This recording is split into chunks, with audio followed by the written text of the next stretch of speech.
مگر وہ لوگ جو ایمان لائے وعملوا الصالحات، اور جنہوں نے نیک اعمال کیا. اور یہاں بات ختم نہیں ہوئی، دو صفتیں اور بھی پیدا کریں. یہ دو باتیں ان کی اپنی ذات تک تھیں، آمنوا وعملوا الصالحات، یہ دو باتیں ان کے اپنے لیے تھی. اب وہ سوسائٹی کو کیا دیں؟ دو کام معاشرے کے لیے بھی کریں. وتواصوا بالحق، حق بات کی نصیحت کریں وہ معاشرے میں، خیر کی بات کی نصیحت کریں، وائرل باتیں نہ کریں. کہ آج کل یہ موضوع چل رہا ہے تو ذرا میں اس پر بولوں گا تو کچھ ویوز میرے بھی بڑھ جائیں گے.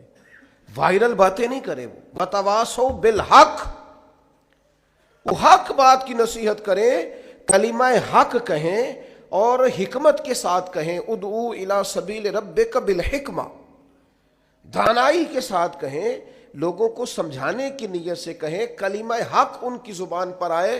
اور میرے نبی پاک علیہ السلام نے فرمایا سب سے افضل جہاد ظالم بادشاہ کے سامنے کلمہ حق کہنا ہے.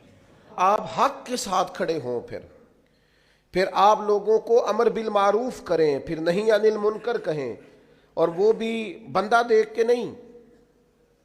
اگر امیر آدمی غلطی کر رہا ہے تو پھر آپ خاموش ہیں، اور کسی غریب کو کرتے دیکھ لیا ہے تو آپ نے دینی حکمت کو بھی پیش نظر نہیں رکھا اور اسے رسوائی کر دیا ہے، آپ نے اسے سخت ترین تکلیف سے گزار دیا ہے. حق بات کی نصیحت کریں. اور جو لوگ حق بات کہتے ہیں نا ان پر تکلیف بھی آتی ہے. تکلیف آتی ہی ہمیشہ حق کہنے والوں پر. تو چونکہ میدان لگایا ہے، اب حق میں نکلے ہو، اب تم نے سفر شروع کیا ہے تو بھائی پیروں پہ چھالے تو پڑیں گے.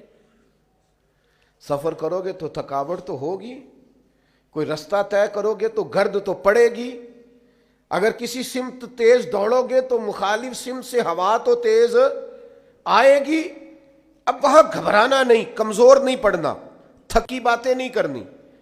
اب ایسا نہ ہو کہ تم نے معذرت خواہانہ رویہ اختیار کیا. وتواصوا بالحق وتواصوا بالصبر، وہ حق بات کی وصیت کرتے ہیں اور ایک دوسرے کو صبر کی تلقین کرتے ہیں. چار صفات پیدا کریں تو خسارے سے بچ سکتے ہیں.